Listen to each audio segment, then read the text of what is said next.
One of the last real movie stars still active in Hollywood today, Sylvester Stallone, is without a doubt a legend. At least in the sense that his name is well known enough to draw crowds to theaters.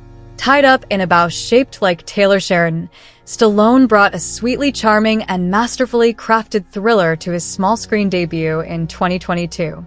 The gangster genre was a perfect fit for our title character, who undoubtedly outperformed his peers in creating Tulsa King, which went on to become one of the top shows of 2022. Although the plot was a little cheesy at points, it was nonetheless entertaining and worth watching through to the finish. Hey everyone, hope you're having a good day. Before going to the main topic, I want to say like this video and subscribe to the channel. Tulsa King reappears after 2 years. Regretfully, the issues have also reappeared, and this time they eclipse the kindness and charm that our characters have created. There is some entertainment value here, don't get me wrong, but the plot is overdone and ultimately ends up being dreadfully average. Following the events of the first season, Tulsa King returns to find Dwight and his team once more, this time focused on growing and protecting their empire. This involves invading land that is already owned by influential people in the community, especially those of Bill Bevilacqua and Cal Thresher. Given that each of these men has their own set of risks and dangers, it seems possible that Dwight's time on Earth is running out. With lots of fighting and action-packed hijinks, Season 2 lays the stage for larger stakes and a far riskier game to play from the very beginning. The characters all suffer as a result of Sheridan being overburdened with multiple projects, and regrettably, you can truly sense the narrative strain here. Any initial risk that Dwight encounters throughout the show is either easily laughed off or resolved with a swift bust-up or firefight, and the initial threat offered by our enemies is essentially dismissed as nothing toward the end. Early on in Episode 1, there is a conflict involving Thresher that seems like it might have significance later on, but it quickly becomes apparent that this is merely a tease for a confrontation that is never fulfilled.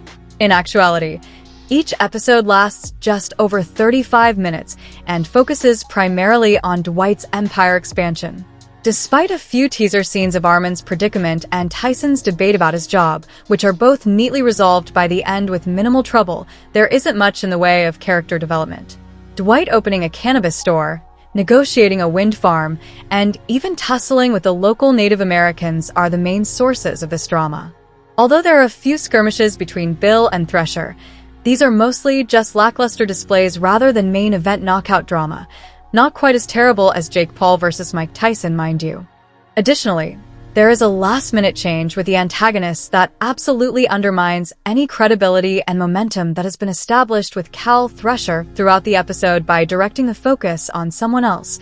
I won't give that away here. The fundamental work is excellent, but it never really takes off, which makes it more annoying to watch than anything else.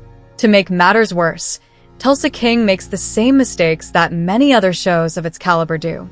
Many of these people have unthinkable storyline armor for a program with such a vast ensemble. This is particularly common as the primary conflict is on a string of increasingly violent altercations that typically end in fatalities or severe injuries, capitalizing on the notion that violence breeds more violence. Because of the strength of that previously described narrative armor, our primary gang is usually just okay when something does involve them. It makes sense to increase the suspense early on, but as the play comes to a close, you start to notice the gleaming, bright armor plates everywhere, which totally detracts from the action. The plot is set up for a more dramatic third season by the end of the story, but Tulsa King doesn't help itself. This is where the momentum from Season 1 grinds to a halt, removing the wind before it even gets there. The scenario involving the guys over in New York, especially Vince and Chicky, is handled about as tastefully as a newborn brandishing a shotgun, while Cal Thresher in particular is handled terribly from beginning to end. There are also some absurd logical jumps here, and it feels clumsily woven into the narrative. For instance, Chicky gets jailed and isn't permitted to fly when he passes through airport security without realizing he has a gun strapped to him. The program itself is supported by Sylvester Stallone, but even he is unable to pull it out of the pit of mediocrity. There are some amusing moments and minor conflicts throughout the season, but it's by no means a horrible one when compared to dreck like Disney Doctor Who or The Acolyte. It's unfortunate that the character's charisma is never fully matched by the overall plot. Tulsa King Season 2 is undoubtedly not one to remember, which is unfortunate. Let's hope Season 3 brings this program back to its former glory if it is renewed, which it hasn't been as of this writing. If you were eagerly anticipating the release of Tulsa King Season 2, which is this month, we have more good news for you. One of the show's creators recently told THR that the Sylvester Stallone spinoff will take place in New Orleans. The story of Dwight, the General Manfredi, a New York gangster who is released from jail after 25 years, is told in Taylor Sheridan's Tulsa King. He is thrown aside by his masters to Tulsa, where he starts to construct his own empire with the help of some eccentric people he hires. If we consider Taylor Sheridan's history of spin-offs, fans should be thrilled because Sheridan's Yellowstone has a number of spin-offs and many more in production. All of them are incredibly entertaining, just like their parent series.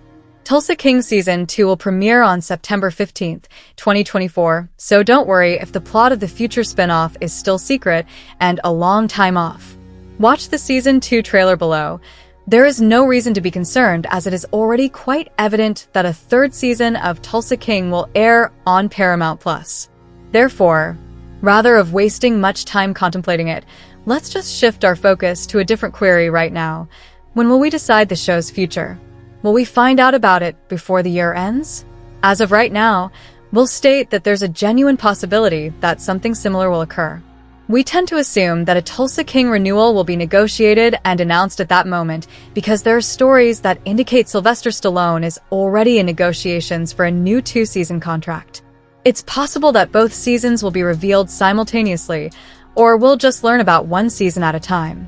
One thing is certain, regardless of what is decided behind the scenes, this is a show that is not going anywhere anytime soon.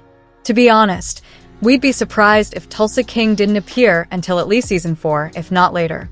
According to what we've seen and heard, this is a tried-and-true recipe for a criminal TV show, and it has been a huge Paramount Plus hit for the first several seasons. Additionally, keep in mind that Taylor Sheridan is the biggest hitmaker you will ever see. Although we are aware that he does not write for the series on a daily basis, his name at this time works wonders for practically any new series that is released. Let us know in your comments. And stay tuned by subscribing our channel to get more updates like this. Thanks, everyone.